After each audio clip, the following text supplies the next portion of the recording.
6 years ago, my husband retired, and we decided to move down here in the Great Smoky Mountains. So we built a log home, and we were having ourselves just the best time. I love animals. We walked out in the woods and we'd see what we could find, and it is just, it's awesome here. But 3.5 years ago, I woke up in the most incredible pain you could imagine. Everything hurt. And we had no idea what it was. So I finally got a doctor's appointment. She didn't know what it was. After the 4th doctor, he said, "Carol, you've got fibromyalgia." And I said, "I never heard of that. What is it?"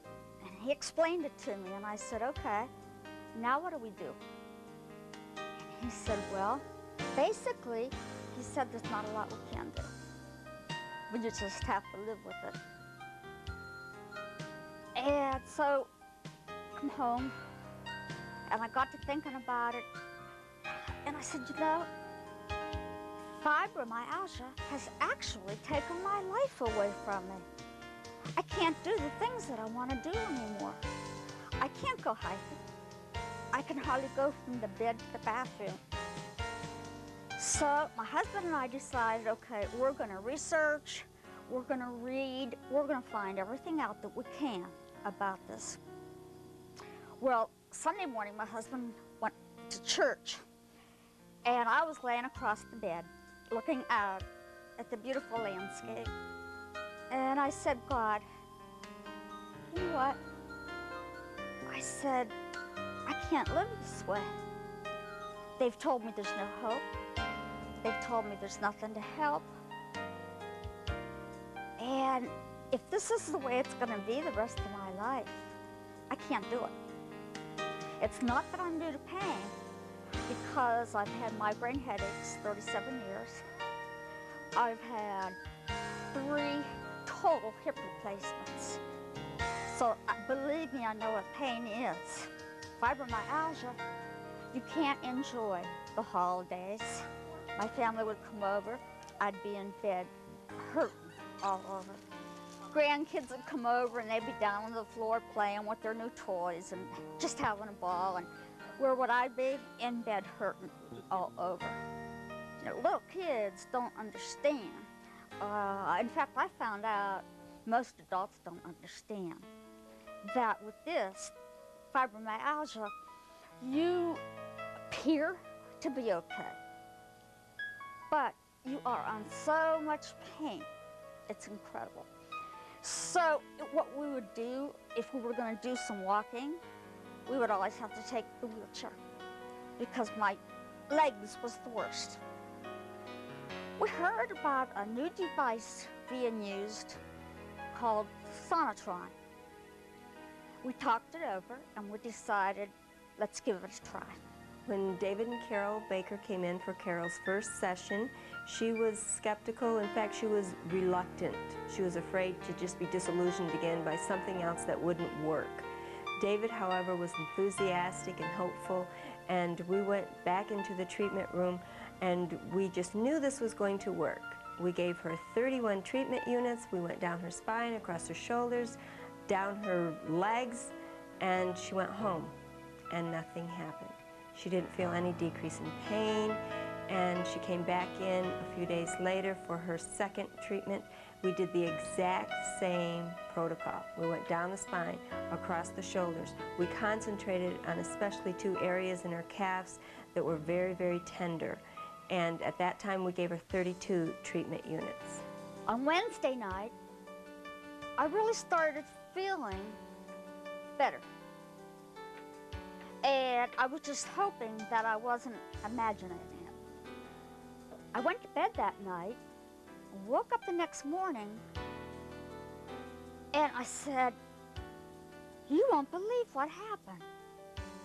I slept the entire night, never got up once, first time in 19 years. Absolutely incredible. So we went back for another treatment, and I I told the therapist what had happened, that I had slept all night. And we were just actually celebrating, because that was a major breakthrough. With Carol's third session, she came in and she was alive. She was so excited she couldn't wait to get into the door. She gave me a hug and she said, "You won't believe what happened last night. For the first time in 19 years, I slept through the night." And she was right. I couldn't believe it. I was excited just as probably as much as she was, because I realized that if we could make it so that people could sleep through the night, we might be able to get fibromyalgia turned around.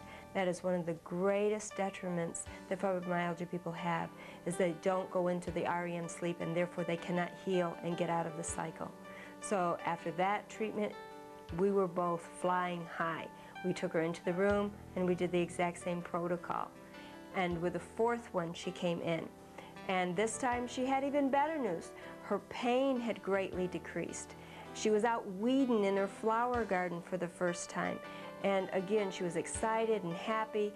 Now you have to remember, Carol was the first fibromyalgia patient that we had treated with the Sonotron. And so all of this, we were just playing it by ear and seeing what would happen day by day. We were all celebrating at this point. She was sleeping through the night, she continued to sleep through the night, and now she was having marked increase in flexibility and decrease in pain. I woke up the next day. Honestly, I was feeling really great. Could not believe it. So went outside. My husband says, "What are you going to do?" And I said, "I've got some things outside I want to do." He said, "Now you're going to overdo it and you're going to be back in pain again." And I said, "You know, I'm feeling good. Well, I'm feeling good. Just let me do a couple of things."